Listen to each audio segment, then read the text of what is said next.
E zagueiro de seleção brasileira pode estar chegando em troca por meia do Flamengo. Carrascal finalmente foi oficializado e já tem data para estrear. A gente vai falar tudo no vídeo de hoje. Tem detalhes da proposta que o Flamengo fez por Lucas Beltrán e para você saber o que falta para o anúncio, o que falta para o acordo. A gente vai falar todos os detalhes dessa negociação que está em andamento aqui no vídeo. Tem também Flamengo e Ceará se enfrentando hoje às 6h30 lá em Fortaleza. As escalações, os desfalques e as novidades para esse jogo de hoje. Tudo isso no vídeo de hoje, mas antes eu quero saber se você já deu like no vídeo, já se inscreveu no canal, já ativou o sininho para não perder nenhum novo vídeo. Já fez isso tudo? Então pega a visão, segue o Lucão e bora pra vinheta.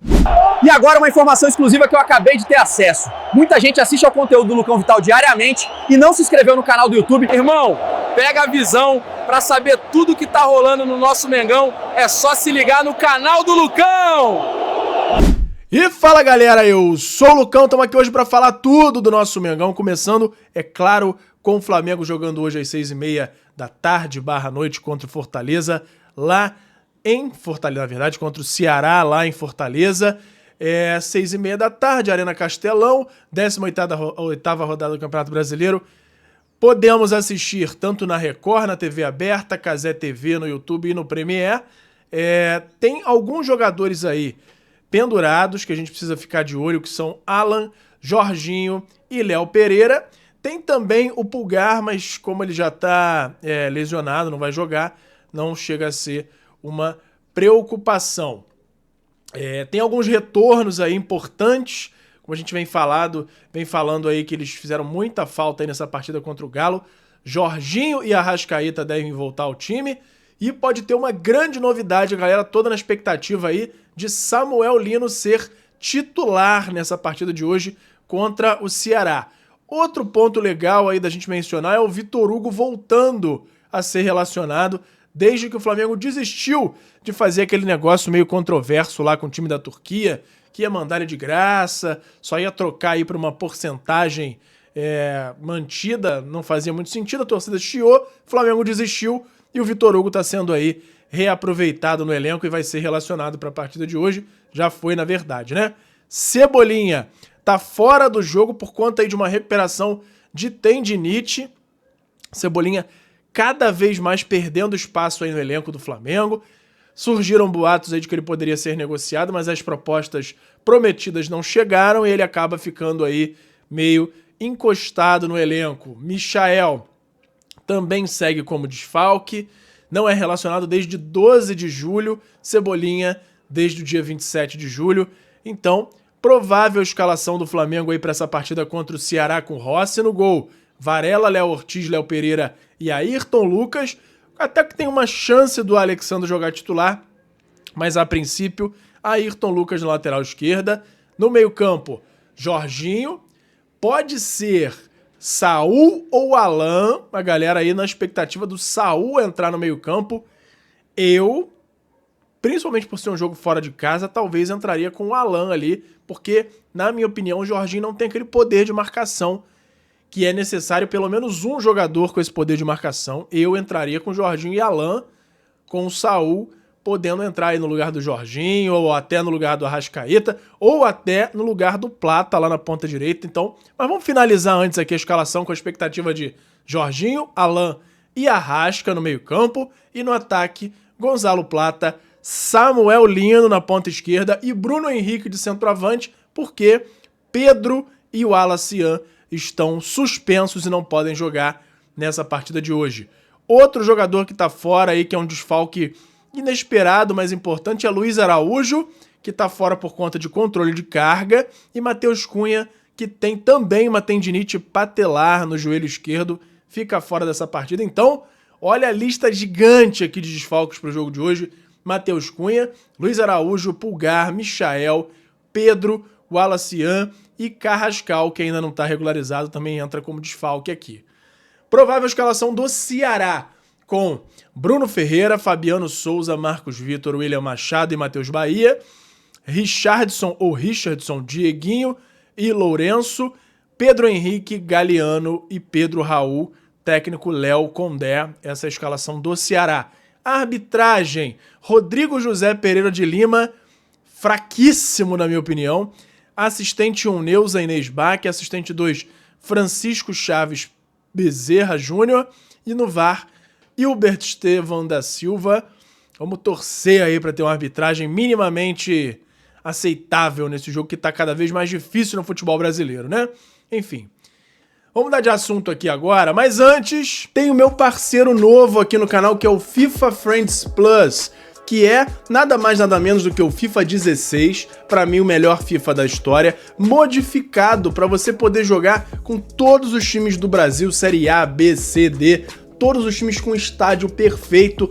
Tem até uma modificação para o gráfico dele ficar mais legal, a jogabilidade é a melhor possível e você pode ver os detalhes num canal que eu acabei de criar, que é o Lucão Joga. Lá eu tô jogando esse patch e você pode ter mais detalhes por lá e também se você for aqui nesse QR Code ou no link da descrição para ter mais detalhes dessa maravilha. Se você gosta de games ou se o seu filho, o seu neto gostam, mostra para eles e eles vão ver se não é a melhor forma de jogar futebol nos dias de hoje, beleza? Então beleza, vamos falar agora aqui do Flamengo, que reequilibrou as finanças nesse primeiro semestre, com um aumento significativo aí da receita, reduziu muito a dívida e a gente nem vai falar aqui agora dos valores recebidos nessas vendas recentes não.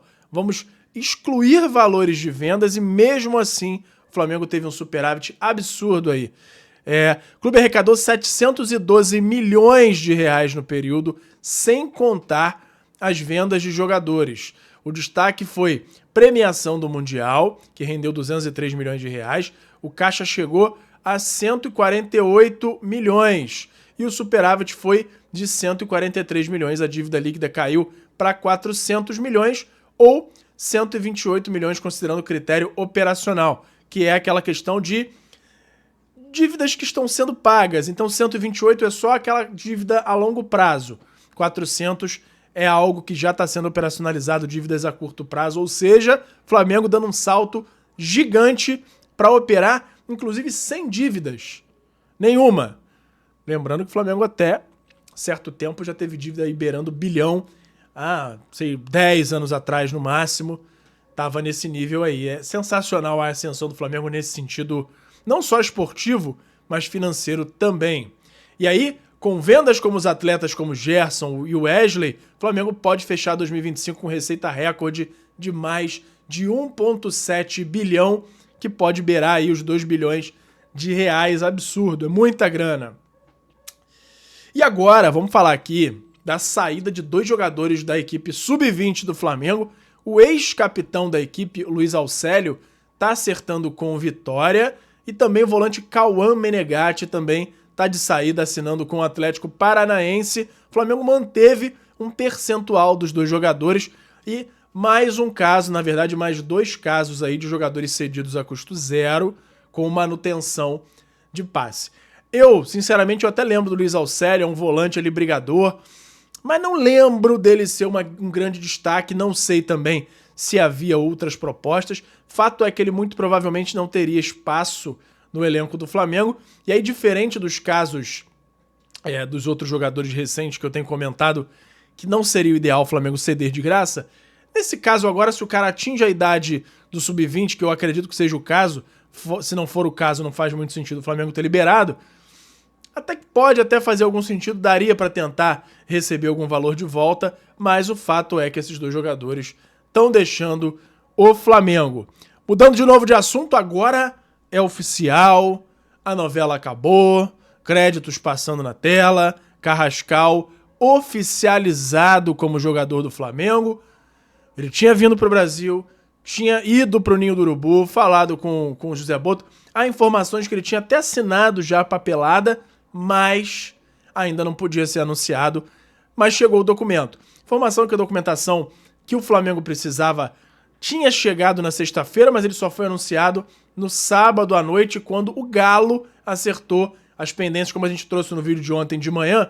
O Galo estava precisando ainda acertar algumas pendências da venda do Rubens para o time russo, para o Dínamo, para aí sim o Dínamo mandar as assinaturas que faltavam. Então, Agora sim, Carrascal, oficialmente jogador do Flamengo, vai usar a camisa 15 e, como a gente disse aí, essa documentação chegou na parte da tarde desse sábado e já tem data com a expectativa aí de estreia para o Carrascal, que é no próximo sábado, às 6h30, dia 9, o próximo sábado, né? Contra o Mirassol no Maracanã. Por quê? Ele não pode jogar o jogo da volta contra o Galo, porque não foi inscrito a tempo nas oitavas de final da Copa do Brasil.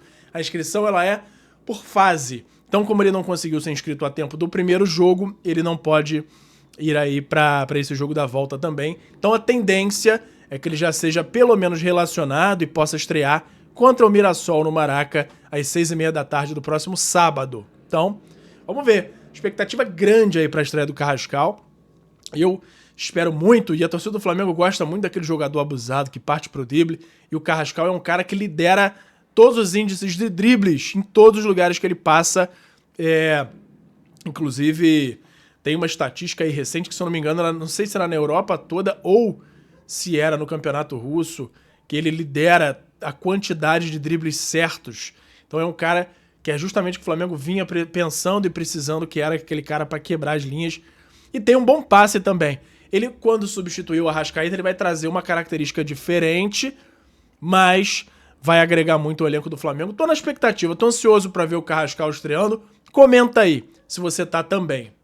E agora, tem a informação aqui trazida pelo paparazzo rubro-negro que tem um intermediário que traz muitas dessas propostas aí da Europa para os jogadores do Flamengo, dizendo que, além dessa proposta do CSKA, da Rússia, pelo Matheus Gonçalves, devem chegar outras propostas para ele que podem até superar os valores aí de 10 milhões de dólares, que foi o valor trazido anteriormente. Inclusive tem time aí do Oriente Médio que ainda não foi divulgado, porque esse intermediário pediu para não divulgar, mas que deve chegar com uma proposta ainda maior. Lembrando que a proposta de 10 milhões de dólares ela foi para 70% do passe do Matheus Gonçalves. O Flamengo não respondeu, nem negou, nem aceitou, mas muito porque ele sabe que é provável que cheguem outras propostas depois dessa partida do Matheus Gonçalves contra o Galo, que eu achei até boa, com bastante vontade dele, mas nem achei das melhores partidas dele. Mesmo assim, o interesse acabou aumentando por parte de alguns times e outras propostas devem chegar pelo Matheus Gonçalves. E tem uma negociação em andamento. Agora, uma informação aqui que eu tive acesso com uma fonte é que o Flamengo está voltando a negociar com o Zenit. Porém, dessa vez, pelo Matheus Gonçalves. E não envolve valores muito altos. Porém, essa negociação seria uma troca de Matheus Gonçalves por Robert Renan. Ah, mas o Flamengo não estava querendo o Nino, que joga exatamente lá no Zenit. Tá no radar também o Nino, como a gente trouxe. Mas o Robert Renan é um zagueiro canhoto, de 21 anos, que estava emprestado no Al-Shabaab, um outro time lá do Oriente Médio. Voltou agora nessa janela pro Zenit.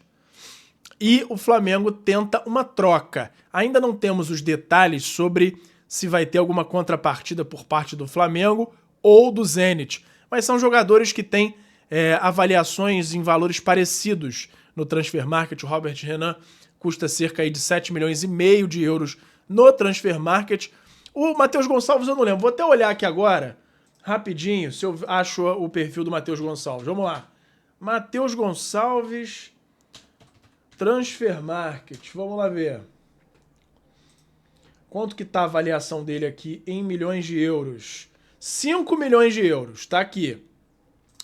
Então, a gente fica aí na expectativa para saber se vai ter contrapartida ou não. Robert Renan por lá vale 7,5 milhões de euros, tá voltando de empréstimo, ou seja, pode ser que o Zenit nem tenha aquela pretensão de utilizá-lo no elenco agora nessa temporada, e aí a gente fica aí na expectativa para saber qual vai ser o desenrolar dessa história. Robert Renan, que é revelado pelo Corinthians, teve passagens pelo Inter de Porto Alegre e foi vendido para o Zenit, emprestado para o Al-Shabaab e agora ele está de volta no Zenit. Vamos ver como é que vai ser o desenrolar dessa história aí. Qualquer novidade eu trago aqui para vocês e quero ouvir também se vocês acham que seria uma boa contratação. Lembrando que ele teve passagens por seleção de base, Foi um jogador muito cobiçado aqui no mercado brasileiro, também no mercado europeu, mas o Zenit foi quem conseguiu contratar o jogador. E agora, para finalizar, vamos voltar a falar aqui de Lucas Beltrán, porque a gente tem mais detalhes aí de toda essa negociação, lembrando que ele de fato está convencido a vir para o Brasil. Ele só colocou para os empresários a questão, olha, se tiver alguma proposta agora que seja com valor melhor para mim e seja da Europa, eu posso até cogitar, mas se não houver por agora, nos próximos dias, algo que agrade mais, ele de fato deve vir para o Flamengo. E o único ponto que ainda está em discussão é parte salarial e também os prêmios adicionais, o pagamento variável aí, que não o variável do Flamengo para a Fiorentina não, mas os prêmios variáveis para o jogador, que também entram nessa situação aí. Mas tá cada vez se encaminhando, se aproximando de um desfecho positivo e do anúncio de Lucas Beltrán pelo Flamengo. Vamos continuar acompanhando e qualquer novidade eu trago aqui pra vocês, beleza? Por hoje era isso. E fala, galera da nação rubro-negra, nação maior e mais amada de todo o Brasil. Antes de encerrar o vídeo, eu quero saber se você já deu like no vídeo, já se inscreveu no canal e já ativou o sininho pra não perder nenhum novo vídeo. Além disso, tem o botão hypar, que me ajuda muito a levantar o vídeo, a mandar o vídeo para cada vez mais gente. Você que está aí no celular, lá na parte dos comentários, é só arrastar para o lado que vai aparecer a opção de hypar, e você clicando lá me ajuda muito a crescer o canal e me incentiva a continuar produzindo conteúdo aqui para vocês. Me ajuda nisso aí, beleza? Muito obrigado e até a próxima. Obrigado por assistir. Não se esqueça de deixar o like, se inscrever no canal, ativar o sininho das notificações e nos seguir em todas as redes. Até a próxima!